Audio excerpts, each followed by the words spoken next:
नमस्कार दोस्तों, आज 13 मार्च के मुख्य समाचार में आपका स्वागत है, जिसमें सबसे पहली और बड़ी खबर में आपको बताएंगे कि क्वाड देशों की बैठक से घबराए चीन ने सागर में उतारे जंगी बेड़े और बरसाए गोले। इसी के साथ दूसरी बड़ी खबर में जिक्र होगा कि अमेरिका और जापान से आएगा फंड, ऑस्ट्रेलिया बनाएगा सप्लाई चेन और भारत में बनेगा कोरोना का टीका। और तीसरी बड़ी खबर में आपको बताएंगे कि जम्मू कश्मीर के शोपियां से हिजबुल मुजाहिदीन के 7 दहशतगर्द गिरफ्तार, हथियार और गोला बारूद हुआ बरामद। दोस्तों, हर एक खबर की गहराई में आपको ले जाएंगे, लेकिन उससे पहले अगर आपको भी देश की सेना और पीएम मोदी पर पूरा भरोसा है तो आप अभी इस वीडियो को लाइक कीजिए और इस लाल बटन को दबा के चैनल को फ्री में सब्सक्राइब करके घंटी बजाकर कमेंट में लिखिए जय हिंद। दोस्तों, रुक करते हैं तमाम बड़ी खबरों की तरफ।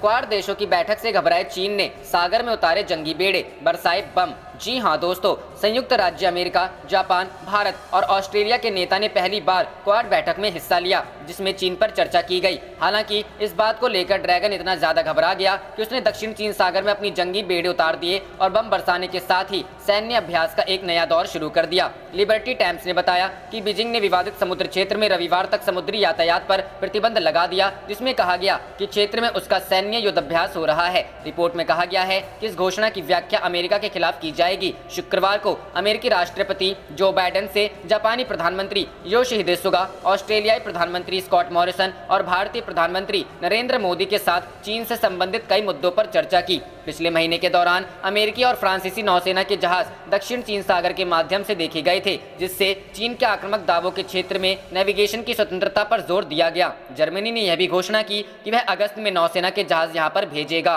रुक करते हैं अगली खबर की तरफ। अमेरिका जापान से आएगा फंड, ऑस्ट्रेलिया बनाएगा सप्लाई चेन और भारत में बनेगा कोरोना टीका। जी हां दोस्तों, 4 देशों के क्वाड समूह के पहले शिखर सम्मेलन में गठबंधन के नेताओं ने निर्णय किया कि बृहद टीका पहल के तहत हिंद प्रशांत क्षेत्र को कोविड-19 रोधी टीके की आपूर्ति के लिए उत्पादन क्षमता बढ़ाने को लेकर भारत में भारी निवेश किया जाएगा। इस कदम को टीके आपूर्ति के क्षेत्र में चीन के बढ़ते प्रभाव से मुकाबले के प्रयास के तौर पर देखा जा रहा है। प्रधानमंत्री नरेंद्र मोदी ने ऑस्ट्रेलिया के प्रधानमंत्री स्कॉट मॉरिसन, जापान के प्रधानमंत्री योशिहिदे सुगा और अमेरिका के राष्ट्रपति जो बाइडेन के साथ 4 देशों के समूह के नेताओं के पहले ऑनलाइन शिखर सम्मेलन में हिस्सा लिया। प्रधानमंत्री ने कहा कि कोविड-19 के खिलाफ लड़ाई में हम एकजुट हैं। हमने सुरक्षित कोविड-19 टीकों की पहुंच सुनिश्चित करने के लिए महत्वपूर्ण क्वाड भागीदारी शुरू की है। उन्होंने कहा कि हिंद प्रशांत क्षेत्र के देशों की मदद के लिए भारत की टीका उत्पादन क्षमता को जापान, अमेरिका और ऑस्ट्रेलिया के सहयोग से विस्तारित किया जाएगा।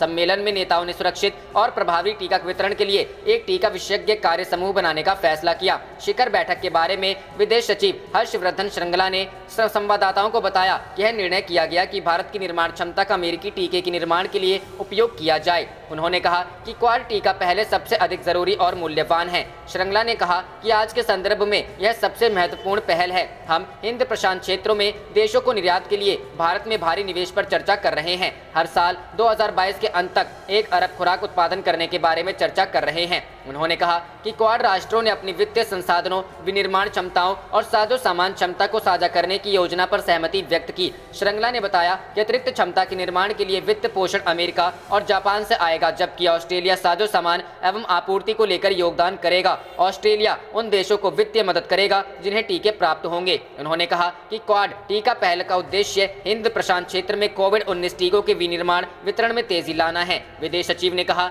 कि भारत क्वाड टीका पहल का स्वागत करता है, हमारी अपनी विनिर्माण क्षमताओं को मान्यता देता है। रुक करते हैं अगली खबर की तरफ। जम्मू कश्मीर शोपियां से हिजबुल मुजाहिदीन के 7 आतंकी गिरफ्तार, हथियार और गोला बारूद बरामद। जी हां दोस्तों, जम्मू कश्मीर के शोपियां जिले से आतंकवादी संगठन हिजबुल मुजाहिदीन से जुड़े 7 लोगों को गिरफ्तार किया गया है। पुलिस ने शनिवार को यह जानकारी दी। पुलिस ने ट्वीट कर कहा कि आतंकवादी संगठन हिजबुल मुजाहिदीन के लिए काम करने वाले 7 लोगों को शोपियां पुलिस ने गिरफ्तार किया है। पुलिस के अनुसार गिरफ्तार लोगों के पास से आपत्तिजनक सामग्री बरामद की गई है। पुलिस ने बताया कि प्राथमिकी दर्ज कर ली गई है और जाँच जारी है। पुलिस के बयान के अनुसार शोपियां पुलिस ने नाका जांच के दौरान 7 OGW को गिरफ्तार किया। तलाशी के दौरान उनके पास से 2 हैंड ग्रेनेड, 3 AK मैगजीन और AK-1 105 जिंदा कारतूस बरामद हुए हैं। पकड़े गए सभी लोगों ने कबूला है कि वो आतंकवादी संगठन हिजबुल मुजाहिदीन से जुड़े हुए हैं। इस संबंध में शोपियां पुलिस स्टेशन में भारतीय शस्त्र अधिनियम 13, 18, 20, 23, 38 ULA-P के तहत मामला दर्ज किया गया है और आगे की जांच भी जारी है। इंडिया टुडे की रिपोर्ट के मुताबिक 7 में से 3 आतंकवादियों की पहचान की गई है,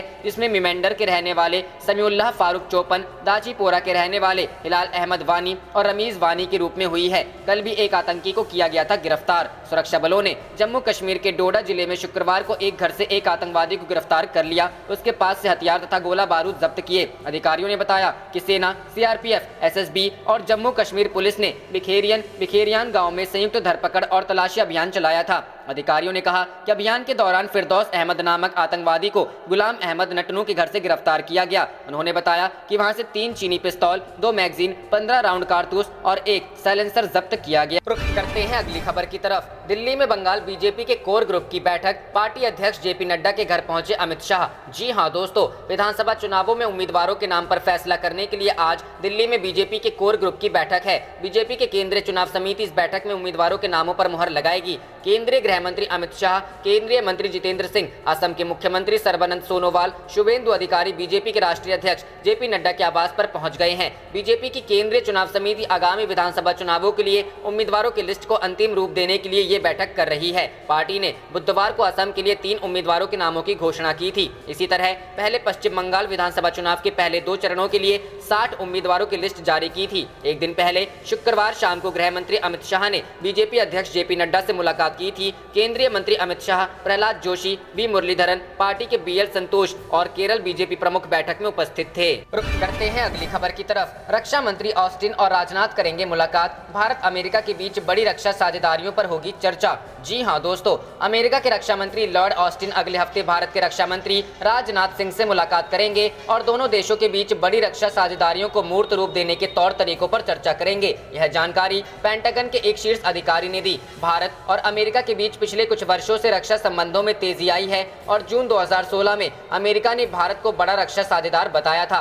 पिछले कुछ वर्षों में दोनों देशों ने कई महत्वपूर्ण रक्षा और सुरक्षा समझौतों पर दस्तखत किए हैं, जिसमें 2016 में logistics exchange memorandum of agreement भी शामिल है। इसके तहत दोनों देशों की सेनाएं एक दूसरे के अड्डों का इस्तेमाल सैन्य साजो सामान की मरम्मत और आपूर्ति के लिए कर सकती है। ऑस्टिन अगले हफ्ते भारत के दौरे पर जाएंगे। इससे पहले वह जापान और दक्षिण कोरिया जाएंगे। पहली बार बाइडेन प्रशासन का कोई शीर्ष अधिकारी भारत दौरे पर आ रहा है। हिंद प्रशांत सुरक्षा मामलों के सहायक कार्यवाहक रक्षा मंत्री डेविड F. हेल्वी ने संवाददाताओं से कहा, भारत में वह रक्षा मंत्री राजनाथ सिंह और अन्य नेताओं से मुलाकात करेंगे और भारत के साथ बड़ी रक्षा साझेदारियों को क्रियान्वित करने पर चर्चा करेंगे। इसमें सूचना साझा करना, क्षेत्रीय रक्षा समझौता, रक्षा व्यापार और नए क्षेत्रों में सहयोग भी शामिल है। नई दिल्ली में रक्षा मंत्रालय ने कहा कि अमेरिका के रक्षा मंत्री ऑस्टिन 19 मार्च से 21 मार्च तक भारत के दौरे पर रहेंगे। हेल्वी ने कहा कि भारत एक महत्वपूर्ण सामरिक भागीदार है। उन्होंने कहा कि भारत दौरे से महत्वपूर्ण सहयोगियों के साथ विचारों के आदान प्रदान का अवसर मिलेगा कि किस तरह से नियम आधारित अंतर्राष्ट्रीय व्यवस्था के लिए साथ मिलकर काम किया जाए। राष्ट्रपति जो बाइडेन, प्रधानमंत्री नरेंद्र मोदी, ऑस्ट्रेलिया के प्रधानमंत्री स्कॉट मॉरिसन और जापान के प्रधानमंत्री योशिहिदे सुगा के बीच पहले डिजिटल क्वाड शिखर सम्मेलन के एक हफ्ते बाद ऑस्टिन का भारत दौरा होने वाला है। रुख करते हैं अगली खबर की तरफ। Quad leaders virtual summit, Bharat की हुई जमकर तारीफ। कोरोना वैक्सीन को लेकर सभी देश एकजुट। जी हां दोस्तों, क्वाड की पहली लीडर्स वर्चुअल समिट में प्रधानमंत्री नरेंद्र मोदी, अमेरिका के राष्ट्रपति जो बाइडेन, जापान के PM योशिहिदे सुगा और ऑस्ट्रेलिया के प्रधानमंत्री स्कॉट मॉरिसन ने हिस्सा लिया। इस दौरान अमेरिकी राष्ट्रपति बाइडेन ने भारत की बढ़ती ताकत की तारीफ की और कहा कि हिंद प्रशांत क्षेत्र में स्थिरता लाने के लिए अमेरिका क्वाड के मित्र देशों के साथ प्रतिबद्ध है और क्वाड के सदस्य देश कोरोना वैक्सीन बनाने को लेकर आपसी सहयोग बढ़ाएंगे। वहीं प्रधानमंत्री मोदी ने क्वाड की मीटिंग को वसुधैव कुटुंबकम के प्राचीन दर्शन का विस्तार बताया और कहा कि हम अपने साझा मूल्यों को आगे बढ़ाने और सुरक्षित, स्थिर और समृद्ध इंडो पैसिफिक को बढ़ावा देने के लिए पहले से ज्यादा सहयोग के साथ काम करेंगे। PM मोदी ने यह भी कहा कि आज के हमारे एजेंडे में वैक्सीन, जलवायु परिवर्तन और उभरती हुई तकनीक है, जिसके बूते क्वाड एक ग्लोबल फोर्स बन सकता है। कोरोना के जन्मदाता चीन ने एक नहीं 2 मोर्चों पर भारत को घेरने की तैयारी की। 15 जून को गलवान में खूनी झड़प के साथ LAC पर पूर्वी लद्दाख में जंग छिड़ी और दूसरे मोर्चे पर चीन ने अपने चेले पाकिस्तान को LOC पर उकसाया। लेकिन 15 जून को गलवान में ही भारत ने चीन को ऐसा ट्रेलर दिखाया कि पूर्वी लद्दाख की लड़ाई में ड्रैगन बैकफुट पर आ गया। भारतवर्ष के पर्वतवीरों ने 20 के बदले 40 से ज्यादा चीनी सैनिकों को मौत के घाट उतार दिया और फिर उसी के स्टाइल में जवाब देकर चीन को चौंका दिया। पैंगोंग इलाके में जिस रिज एरिया में PLA के सैनिक सैनिकों ने टेंट तंबू गाड़ दिए। भारत के हिमवीर उसके ऊपर शीर्ष चोटियों पर जा बैठे और वो भी बोफोर्स तोप के साथ। लद्दाख की लड़ाई में चीन की भाला बर्छी वाली साजिश भी बेकार गई और 45 साल बाद ड्रैगन आर्मी फायरिंग वाली स्ट्रेटजी भी भारत के आगे हाफ गई। इसके बाद हिमालय की हाड़ कंपाने वाली सर्दी में चीन की लाल सेना का रक्त सफेद पड़ने लगा और जिस्म पीला पड़ने लगा, जिसके बारे में अब चीन ने भी कबूला है कि पूर्वी लद्दाख की सर्दी में उसके कई सैनिकों की मौत हो गई। ऐसा पहली बार हुआ कि इतनी लंबी जंग में चीन के हाथ कुछ नहीं लगा, उल्टे नुकसान ही उठाना पड़ा और करीब 10 महीने बाद उसे पैंगोंग इलाके से बैरंग लौटना पड़ा। यानी कोरोना बांटकर दुनिया को झुलसाने का ख्वाब देखने वाला चीन भारत के सामने पैर पटक कर वापस हो गया। लेकिन वहीं दूसरे मोर्चे पर चीन पाकिस्तान को भी भारत के खिलाफ उकसाता रहा। LOC और इंटरनेशनल बॉर्डर पर भारत को अशांत करने के लिए बाजवा की कायर फौज को भड़का। रुख करते हैं अगली खबर की तरफ। सावधान, फिर लौट रहा है कोरोना। देश के इन शहरों में लगा लॉकडाउन और नाइट कर्फ्यू। जी हां दोस्तों, देश में कोरोना के मामले लगातार बढ़ रहे हैं। शुक्रवार को 4 जनवरी के बाद पहली बार मामले 22,000 के पार पहुंचे तो चिंता देने वाले हैं। महाराष्ट्र के अलावा केरल, पंजाब, कर्नाटक, गुजरात और तमिलनाडु ऐसे राज्य हैं जहां पर कोरोना के मामले तेजी से बढ़ रहे हैं, जिस वजह से कई शहरों में नाइट कर्फ्यू जैसे सख्त कदम उठाए गए हैं। अब तक महाराष्ट्र और पंजाब में ही कोविड-19 मामलों की संख्या में बढ़ोतरी नजर आ रही थी, लेकिन अब ऐसी स्थिति कई राज्यों में बन गई है। दिल्ली, हरियाणा, गुजरात, राजस्थान, मध्य प्रदेश में बीते कुछ हफ्तों में तेजी से मामले बढ़े हैं। महाराष्ट्र के इन शहरों में लॉकडाउन और नाइट कर्फ्यू, जहां एक तरफ वैक्सीनेशन का कार्य तेजी से चल रहा है, वहीं दूसरी तरफ कोरोना के मामले भी तेजी से बढ़ रहे हैं। महाराष्ट्र में कोरोना विकराल रूप ले रहा है। नागपुर के बाद अब अकोला और परभणी में भी लॉकडाउन लगाने का फैसला किया गया है। महाराष्ट्र के मंत्री नवाब मलिक ने कहा, परभणी के जिलाधिकारी से बात हुई है। कोरोना के मरीजों की बढ़ती संख्या पर रोक लगाने के लिए यह निर्णय लिया गया है। शनिवार और रविवार को सिर्फ आवश्यक सेवाओं की ही इजाजत होगी। अकोला में रात 8 बजे से लेकर सोमवार सुबह 8 बजे तक लॉकडाउन लगाने का फैसला किया गया है। वहीं पुणे, पनवेल में रात 11 बजे से लेकर सुबह 6 बजे तक नाइट कर्फ्यू लगाने का फैसला किया गया है। इतना ही नहीं, 31 मार्च तक जहां सभी स्कूल, कॉलेज बंद करने का फैसला किया गया है। पुणे में होटल, बार रात 10 बजे से लेकर सुबह 6 बजे तक बंद रहेंगे। महाराष्ट्र के अलावा पंजाब ऐसा राज्य है जहां हालात चिंताजनक हैं। पंजाब में कोरोना के मामलों में अचानक से आई तेजी के बाद कुछ शहरों में नाइट कर्फ्यू लगाया जाएगा। पंजाब के लुधियाना, पटियाला, जालंधर, कपूरथला, होशियारपुर व नवाशहर में नाइट कर्फ्यू लग चुका है। इसके अलावा मोहाली व श्री फतेहगढ़ साहिब जिला प्रशासन ने रात का कर्फ्यू लगा दिया है। रात 11 बजे से सुबह 5 बजे तक मोहाली जिले में कर्फ्यू रहेगा। रात के समय घर से निकलने में पाबंदी रहेगी और शहर के अंदर आवाजाही पर रोक। रुख करते हैं अगली खबर की तरफ। नंदीग्राम इलेक्शन 2021। नंदीग्राम में शुभेंदु अधिकारी का वादा, बीजेपी सरकार आने पर चिटफंड घोटाले का पैसा लौटाएंगे। जी हां दोस्तों, बंगाल में नंदीग्राम सीट से बीजेपी के उम्मीदवार शुभेंदु अधिकारी ने कल नामांकन भरने के बाद जनता से एक वादा किया है। शुभेंदु अधिकारी ने कहा कि अगर पश्चिम बंगाल में बीजेपी सत्ता में आती है तो ठगे गए निवेशकों को चिटफंड का पैसा लौटाया जाएगा। अधिकारी ने हल्दिया में एक जनसभा में कहा, केवल बीजेपी ही चिटफंड का पैसा लौटा सकती है। प्रवर्तन निदेशालय मामले की जांच कर रहा है। जिन्होंने भी पॉजी स्कीम में पैसा लगाया है उनके पैसे वापस किए जाएंगे। रोड शो के बाद हल्दिया से भरा पर्चा। सार्वजनिक रैली आयोजित करने के अलावा उन्होंने शुक्रवार को ईस्ट मिदनापुर के नंदीग्राम विधानसभा क्षेत्र से अपना नामांकन दाखिल करने से पहले हल्दिया में खुदीराम चौराहे से एक मेगा रोड शो भी निकाला। केंद्रीय मंत्री स्मृति ईरानी और धर्मेंद्र प्रधान भी बीजेपी के नंदीग्राम उम्मीदवार के साथ थे। अधिकारी ने शुक्रवार सुबह पहले नंदीग्राम के सोनाचूरा में सिगाबिनी मंदिर का भी दौरा किया। वहां से वह जानकीनाथ मंदिर भी गए और पूजा अर्चना की। उन्होंने हल्दिया में उप विभागीय अधिकारी कार्यालय जाने से पहले वहां यज्ञ भी किया। भगवा झंडों से लैस हजारों लोगों ने जय श्री राम के नारे लगाते हुए बीजेपी नेताओं के साथ रोड शो में मार्च किया। रुख करते हैं अगली खबर की तरफ। क्वाड समिट, कोरोना वैक्सीनेशन में बड़ी भूमिका निभाएंगे चारों देश, भारत में बनेगा अमेरिकी टीका। जी हां दोस्तों, क्वाड देश वैश्विक टीकाकरण और खास तौर पर हिंद प्रशांत क्षेत्र में टीकाकरण में अहम भूमिका निभाएंगे। इसके साथ ही वैक्सीन निर्माण को लेकर भारत की भूमिका बड़ी होगी। भारत में अमेरिकी वैक्सीन बनाई जाएगी। शुक्रवार को ही क्वाड के शीर्ष नेताओं की बैठक में कोविड वैक्सीन को लेकर साझा अभियान पर सहमति व्यक्त की गई। विदेश सचिव हर्षवर्धन श्रृंगला ने बताया कि भारत में कोरोना वैक्सीन का निर्माण होगा। वैक्सीन निर्माण के लिए अमेरिका और जापान फंड देंगे। ऑस्ट्रेलिया लॉजिस्टिक्स से जुड़े मुद्दे और वितरण की जिम्मेदारी निभाएगा। बैठक में प्रधानमंत्री नरेंद्र मोदी के अलावा अमेरिकी राष्ट्रपति जो बाइडेन, जापान के प्रधानमंत्री योशिहिदे सुगा और ऑस्ट्रेलिया के प्रधानमंत्री स्कॉट मॉरिसन ने हिस्सा लिया। सम्मेलन में इसी साल नेताओं की व्यक्तिगत मुलाकात वाली क्वाड बैठक का भी फैसला किया गया। अभी कोविड की वजह से वर्चुअल बैठक करनी पड़ी है। क्वाड सम्मेलन के दौरान कोविड-19 से लड़ने के लिए क्वाड देशों ने सामूहिक संकल्प लिया। इसके तहत भारत में अमेरिकी वैक्सीन बनाने का फैसला लिया गया है। पूरी दुनिया में सबसे ज्यादा वैक्सीन का उत्पादन भारत में किया जाता है। अमेरिकी जॉनसन एंड जॉनसन वैक्सीन की खासियत ये है कि इसका सिर्फ एक खुराक ही इस्तेमाल किया जाता है, लिहाजा इसके उत्पादन से लेकर वितरण में कम खर्च आता है। भारत में बड़े पैमाने पर उत्पादन के बाद इसकी कीमत भी कम हो सकती है। अभी अमेरिकी वैक्सीन के उपयोग की भारत में इजाजत नहीं है, लेकिन जब निर्माण होगा तो परीक्षण संबंधी इजाजत दी जाएगी और आकस्मिक उपयोग से जुड़ी इजाजत भी प्रक्रिया के मुताबिक दी जा सकती है।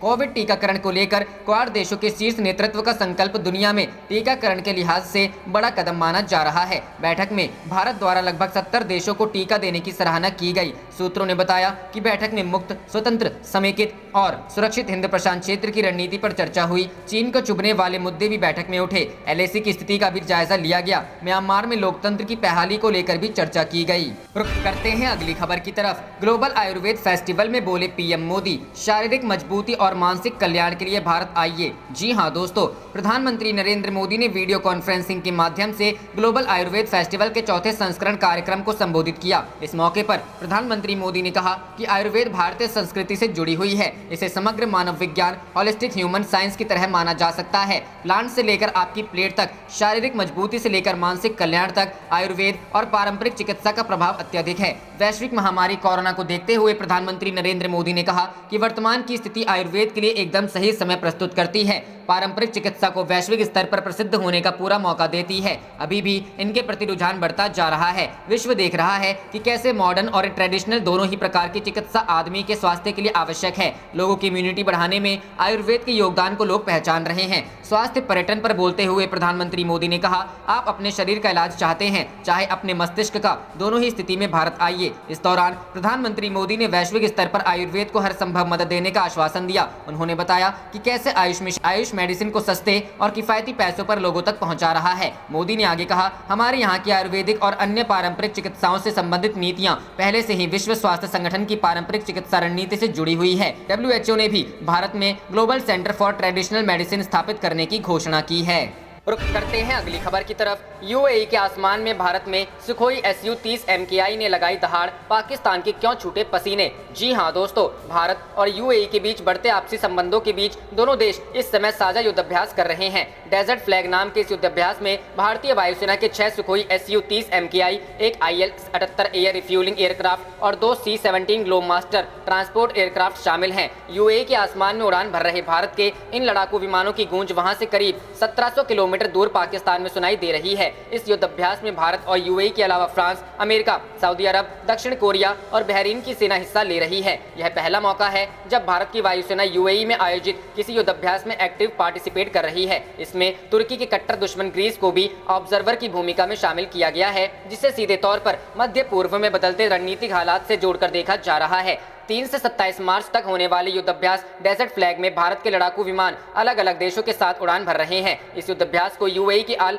द्राफा एयरबेस पर आयोजित किया जा रहा है। यह वही एयरबेस है जहां फ्रांस से भारत आते समय राफेल विमानों की पहली खेप ने थोड़े समय तक आराम किया था। ऐसे में सामरिक रूप से बेहद अहम अदन की खाड़ी के नजदीक स्थित इस एयरबेस से ऑपरेट करने से भारत की सामरिक ताकत और सभी सहयोगी देशों के साथ दोस्ती भी मजबूत हो रही है। इस अभ्यास में ग्रीस, जॉर्डन, कुवैत और मिस्र को पर्यवेक्षक राष्ट्र का दर्जा दिया गया है, जिससे पाकिस्तान और मुस्लिम जगत का खलीफा बनने की चाहत रखने वाली तुर्की की टेंशन बढ़ना तय है। पिछले साल के अंतिम महीने में भारतीय सेना प्रमुख जनरल MM नरवणे संयुक्त अरब अमीरात और सऊदी अरब के ऐतिहासिक दौरे पर पहुंचे थे। यह भारत के किसी भी सेना प्रमुख का सऊदी अरब और UAE का पहला दौरा था। इस दौरान उन्होंने न केवल दोनों देशों के सेना प्रमुखों से मुलाकात की, बल्कि यहाँ के बड़े स्तर के कई नेताओं के साथ भी बैठकें भी की थी। यही कारण है कि संयुक्त अरब अमीरात और सऊदी अरब ने भारत के साथ युद्धाभ्यास करने का निर्णय लिया। ये दोनों देश अब भारत के साथ रक्षा सहयोग बढ़ाने पर तेजी से काम कर रहे हैं। यही कारण है कि सऊदी और UAE अब भारत के साथ कंधे से कंधा मिलाकर चलने को तैयार। करते हैं अगली खबर की तरफ। जम्मू कश्मीर, सुरक्षा बलों को बड़ी कामयाबी,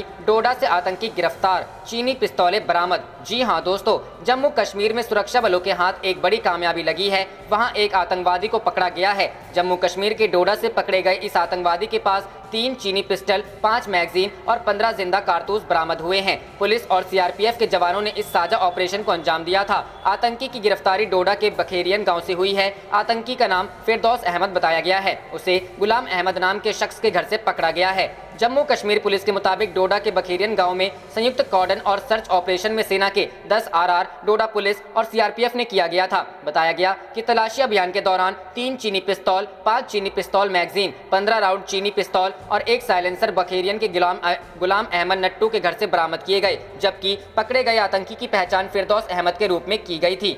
जम्मू कश्मीर पुलिस आतंकी से लगातार पूछताछ कर रही है। शुक्रवार को ही जम्मू कश्मीर के शोपियां में एक अन्य ऑपरेशन में 7 आतंकवादियों को पकड़ा गया था। ये सभी ओवरग्राउंड वर्कर बताए गए थे। इनके पास से 3 ग्रेनेड, 3 मैगजीन और 1 AK-47, 105 जिंदा कारतूस मिले थे। जम्मू कश्मीर में आतंकवादियों के खिलाफ सुरक्षा बलों की कार्रवाई जारी ही है। अभी गुरुवार यानी 11 मार्च को ही अनंतनाग जिले में सुरक्षा बलों के साथ मुठभेड़ में जैश-ए-मोहम्मद के 2 आतंकवादी मारे गए। अधिकारी ने बताया था, अभियान के दौरान आतंकियों की मौजूदगी का पता लगने पर उन्हें समर्पण का मौका दिया गया, लेकिन उन्होंने सुरक्षा बल पर गोलीबारी कर दी, जिसके बाद मुठभेड़ शुरू हो गई। मारे गए आतंकियों की पहचान आदिल अहमद भट्ट और जाहिद अहमद राठेर के तौर पर हुई। वे प्रतिबंधित संगठन जैश-ए-मोहम्मद से जुड़े हुए थे। अधिकारी ने कहा कि पुलिस रिकॉर्ड के मुताबिक दोनों आतंकवादी सुरक्षा बलों पर हमले, नागरिकों को यात्रा देने समेत आतंकवाद के कई मामलों में संलिप्त रहे थे। उन्होंने कहा कि मुठभेड़ स्थल से हथियार और कारतूस समेत कई सामग्री बरामद की गई। आप देख रहे थे आपका अपना चैनल